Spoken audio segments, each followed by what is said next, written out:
all over again with the medical mysteries, heartbreaking stories, and roller coaster relationships. So pick me, choose me, love me. Grey's Anatomy, Monday nights at 10:30 on ViuTVSix. Stakes are high on the road to UAE. Last victory brings hope to Hong Kong for their Asian Cup qualification. Can they win again? The Asian Cup qualifiers, Hong Kong versus Lebanon. Tuesday night at 8, live on Channel 96 ViuTV6. Hong Kong! Shine now!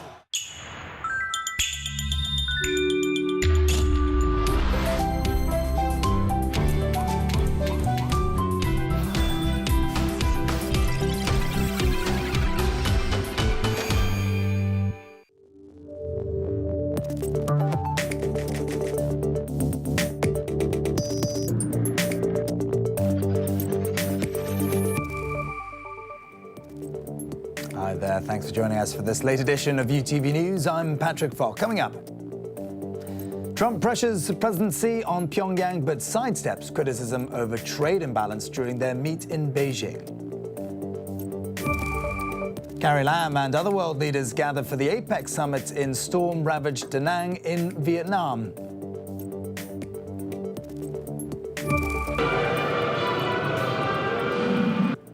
And defiant Hong Kong football fans boo the national anthem less than a week after Beijing announces plans to roll out anthem law in Hong Kong.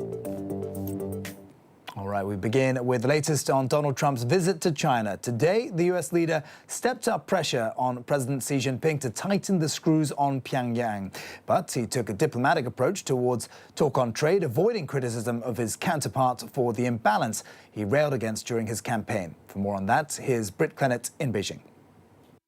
Well, the Xi-Trump love affair continues with both sides singing each other praise and talking about the chemistry that they share. But critics say it only goes so far in papering over the cracks of major issues. North Korea, of course, being one of them. Both sides agreed to work on a solution, but neither really offering up much in terms of concrete solutions to the problem. The other bone of contention is, of course, the trade deficit with China. Xi agreed to be more open when it came to foreign firms, and both signed $250 billion worth of trade deals. Critics on that say it doesn't go far enough to solve, in the long term at least, the trade deficit. Trump has been a long-term critic of the trade gap. Even when he was here, he called it a chronic imbalance, blaming previous administrations, not China, for it. But of course, the kind of unconventional words we've come to expect from Trump, and he's not one to play by the rules. Even while he's been here in China, he has been tweeting despite a ban on Twitter here. Britt Clennett there in Beijing. Meanwhile, Chief Executive Carrie Lam is now in Vietnam for her first APEC summit as Hong Kong's leader. Earlier today, she attended the economic leaders meeting and is expected to join other female leaders for a roundtable discussion tomorrow. But in a break with tradition, the Xi will not meet President Xi alone during the week. For more on the summit, Samantha Vardas tells us how Da Nang is preparing for the gathering of world leaders after it was ravaged by a deadly typhoon.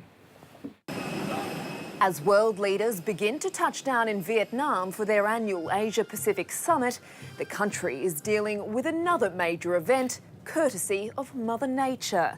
More than 100 people have been killed since Typhoon Damri slammed into the coast at the weekend, the deadliest storm to hit Vietnam this year. And as Da Nang rolls out the red carpet on Thursday, authorities are working overtime to prevent flooding in the host city.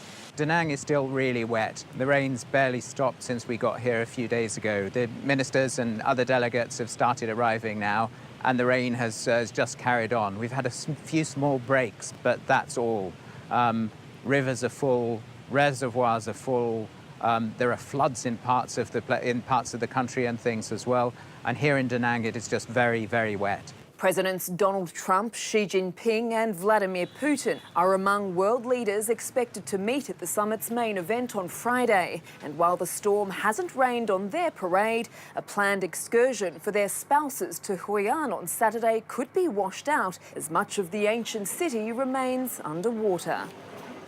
OK, local news now. Football fans brushed off talk of a national anthem law during a friendly match between Hong Kong and Bahrain this evening.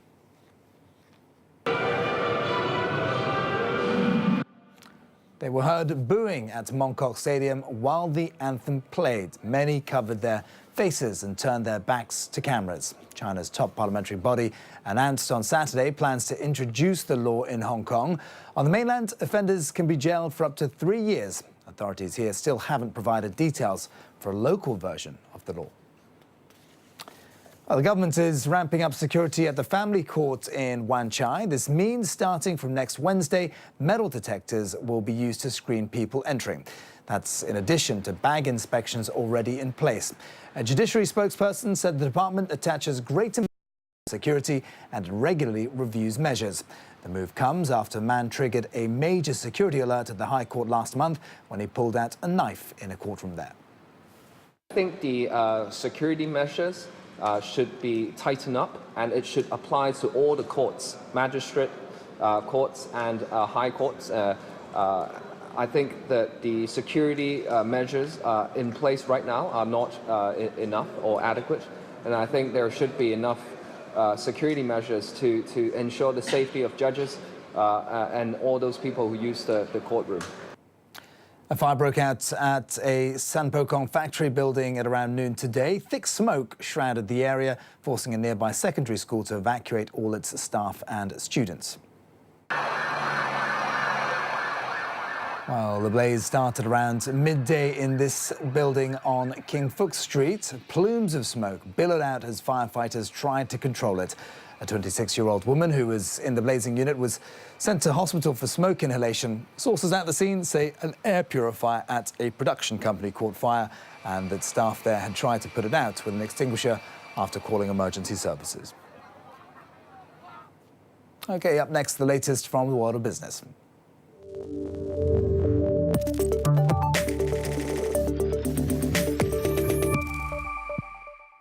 And we're starting here in Hong Kong because it's been another record day on the markets. The Hang Seng finished up almost 0.8% to scale a new 10-year high, surging above 29,000 points. The market was spurred on by energy shares, with the sector up almost 1.5%. Investors were buoyed by strong inflation data out of China, pointing to its economic resilience.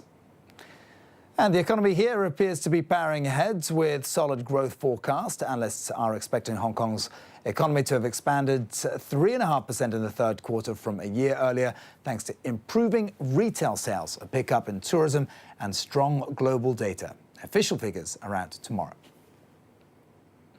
Now, the city's aviation authority has hit budget airline Hong Kong Express with a number of clampdowns following its flight cancellation scandal. The carrier won't be allowed to add new aircraft, flights or destinations.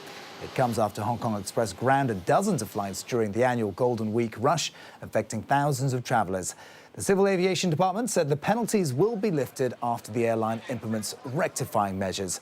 It's the harshest punishment the government has slapped on any airline in the past 20 years. Tencent is generating plenty of headlines at the moment. Just yesterday, its e-book arms IPO blitzed the Hong Kong market, with prices doubling. Now it's helping Snapchat out of a spot of bother. Shares in the social media platform tumbled after announcing disappointing revenue and growth figures. But as Russell Chen reports, investors started buying up when they were told Tencent has a 12% stake. Snapchat owners' shares plunged after the company reported third-quarter revenue and user growth well below expectations. But the stock recovered slightly when Snap said China's Tencent holds 12% stake. The news came as U.S. and Chinese firms announced $9 billion in new deals on the arrival of President Donald Trump in Beijing. Morningstar analyst Ali Mogharabi told Reuters, quote, "While such news may be initially perceived as positive by the market, one has to remember that Tencent's holdings in Snap is the non-voting Class A shares, which makes a possible acquisition of Snap by Tencent less likely." Tencent is the largest social media and gaming company in China. It owns a popular mobile application, WeChat. Along with Alibaba and Baidu, Tencent has poured billions of cash into U.S. firms. It holds 5% of Tesla, as well as stakes in ride service company Lyft and augmented reality startup Magic Leap. As for Snap, it's struggling to compete with Facebook's Instagram. To change that, it's redesigning its disappearing messaging app, Snapchat, to make it more user-friendly. In the past, Snap's co-founder and chief executive Evan Spiegel referred to Tencent as a role model.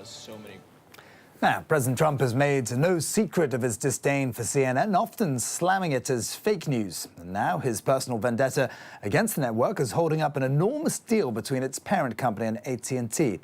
The administration is demanding Time Warner sell off assets like Turner Broadcasting before it approves an $85 billion merger.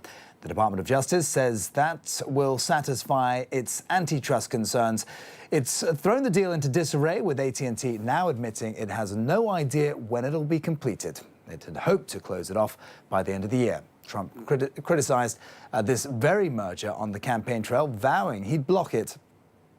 This is, the worst of what this administration is. It's an embarrassment to the business community that they're holding up a perfectly good deal because of Trump's personal vendetta against CNN, which is a very, in my mind, reputable news organization. So I think that this deal is in jeopardy, and quite frankly, I wouldn't divest CNN if I was Time Warner. All right, if this is not incentive, I'm not sure what is. A Japanese company is giving smokers a new reason to quit. It's offering an extra week of paid leave to those who don't light up. David Pollard has more. They've already been banished outside by their smoking habit. Now staff at Piala in Tokyo have been dealt another blow. They won't be getting as much leave as their non-smoking colleagues. I've been waiting to quit for a while, but never really had a reason to. Now I get extra leave. I've managed to. Non-smokers will get an extra 6 days paid leave on top of their annual allocation, but only after they've been smoke-free for a year. We have a suggestion box for people to write messages to our boss anonymously, and many complained about the length of break time smokers had compared with non-smokers. That's what triggered this policy. More than a third of the 120 staff at the marketing firm smoke, and Japan ranks bottom of worldwide anti-smoking league tables.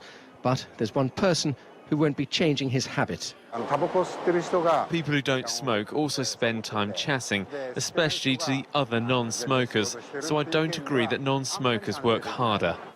There are other critics too, and the work ethic in Japan means many don't take their leave entitlement anyway. For some, the idea of flying cars is still pretty far-fetched, but Uber has taken another step towards turning it into a reality. The ride-hailing service has signed a deal with NASA. No, it's not to develop the vehicles, but instead to build traffic systems for the project, which it wants to start testing in 2020.